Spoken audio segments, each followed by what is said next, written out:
Assalomu alaykum, hurmatli kuzatuvchilar. Mana kichik guruh bilan ham turli savol-javoblar boshladik.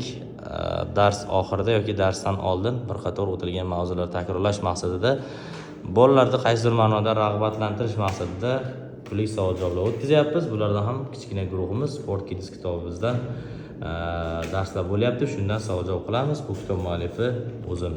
Demak, boshladik. Eng oddiy savollardan boshlaymiz. Demak, e'tibor bilan eshitib turamiz. 2000 lik savol. Aytgancha bularga 2000 so'mdan 200 ming so'mgacha o'ynaymiz. O'quvchilarning savoliga javob berishiga qarab turib. Demak, boshladik.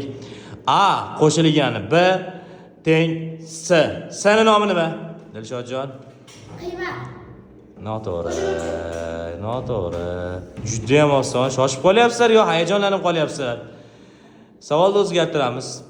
Shoshilmaymiz. Juda ham oson. Shoshilmasdan o'ylab javob beraveramiz. Demak, boshladik. A minus B barobar S. A ni, B ni, S ni nomi nima? Abduqahhor. A ayiruvchi, B ayirma. Noto'g'ri. Bular hayajonlanyapti pullik savol bo'lgani uchun. Kim? Mayli, 2000 lik savol. Islomjon, Dilshodjon qo'l ko'tarib turibsiz. Shuncha hisobga olmayapti. B A nima? ayirma. Hop. B ayiruvchi, S kamayuvchi. Afsus. Bular chota topisha olmayapti. Demak, A kamayuvchi, B ayiruvchi yoki ayriluvchi deyiladi, S ayirma deyiladi. Hurmatli shogirdlar, ingliz tili ustoz bilishyapti. Sizlar bilmayapsizlar yo hayajonlanyapsizlar bilmayman. Xo'p, savolni qiyinlashtiramiz bo'lmasam. 5000 lik savoliga o'tdik. 2000 lik savollarimiz tugab qolyapti. 5000 lik savolga o'tdik. 5000 lik savolimiz tenglik deb nimaga aytiladi? Tenglik. Qani, Muhammad Nabi? O'sha teng. Qaysi?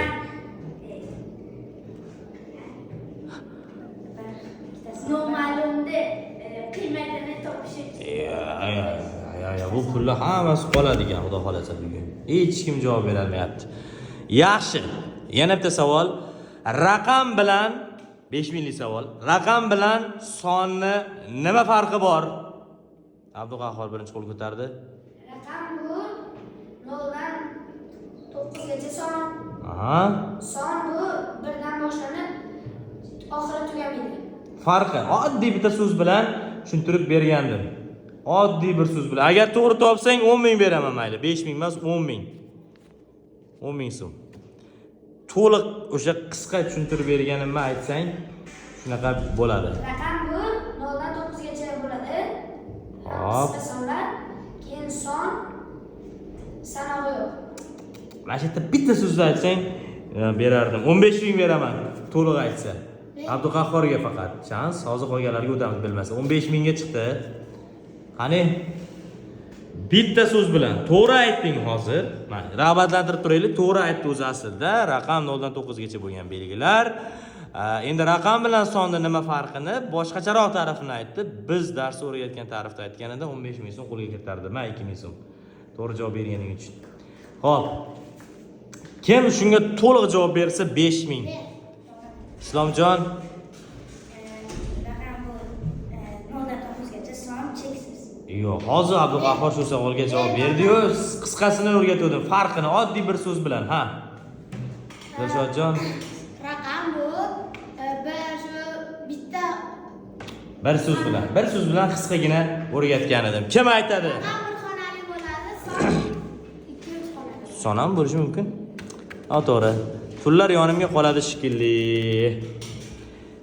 Hech kim javob bera olmaydimi? Qani, Mehruz. Ularning farqi bitta bo'ladi. Xo'p, bitta. Qaysi o'sha farq? Ko'taramiz summani. Ko'taramiz shekilli. 20 ming beraman. Qani Muhammad Nabi? Ularning farqi sonda 2 xonalikdan Bir so'z bilan tushuntirdim. Hozir Abduqahhor to'g'ri aytdi, lekin bir so'z bilan o'rgatdim ikkalasini farqini.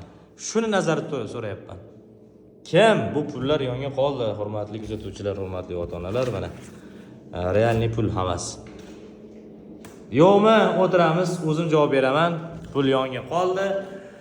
Raqam bilan sonni eng qisqa tarifi farqi son bu raqamlardan tashkil topgan. Farqi shunda. Raqam 0 dan 9 gacha bo'lgan belgilar.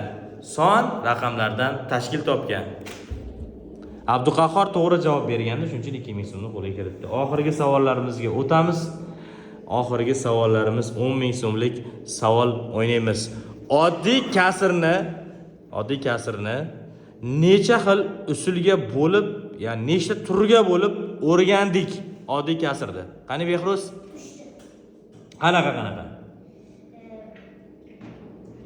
3 ta to'g'ri. Qanaqa? 3 xilini o'rgandik. Oddiy kasrni. O'nli kasr yoki davli kasr aytmayapman. Oddiy o'nli kasrni, oddiy kasrni 3 turga bo'lib o'rgandik. To'g'ri. Qaysilar? To'g'ri javob bersang 10,000 so'm bor. 10,000 mana. Yo'q, Behruzda o'zi. Bormi? Bormi Behruz javob? Yo'q. To'g'ri 3 ta deganing uchun 2000 so'm. Yaxshi. Hech kim javob beradi? To'liq aytsa 2000 beraman lekin, chunki savolni siz tayyorgarlik ko'rib oldingiz qaysi ma'noda. Qarang Muhammad nabi. Ya. 3 dona turga bo'lib o'rgandik oddiy kasrda. Ha. Bo'lish. Amallarda aytyapsan sen. Islomjon. Aralash kasr. O, malades. Aralash kasr bittasi topdi.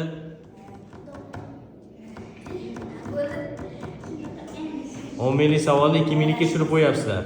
Bir aralash kasr, jim tur. Aralash kasr. Ha, keyingisi. Na. Aralash kasr bittasi to'g'ri topding, ikkita qoldi. Ikkitalasini aytsang 2000 beraman. Bo'pti, 5000 beraman. Aytgancha bu guruhimiz yangi guruh. Orada bir ikkita eski o'quvchilarimiz ham bor, lekin orada yangi kelganlar ham bor. Masalan, Rustamjon yaqinda boshlashgan. Abduqahhor esa ancha yildan beri o'qiyapti. Oddiy kasr necha xil bo'ladi dedim. Bu guruhimiz ozgina kichikroq shekilli, chota pullar yonga qoladi bu guruhda. Bormi? O'qib berding, kitobdan o'qiding, hisob emas. Afsus, mana shuncha pul yoniga qoldi. Islomjon o'tir.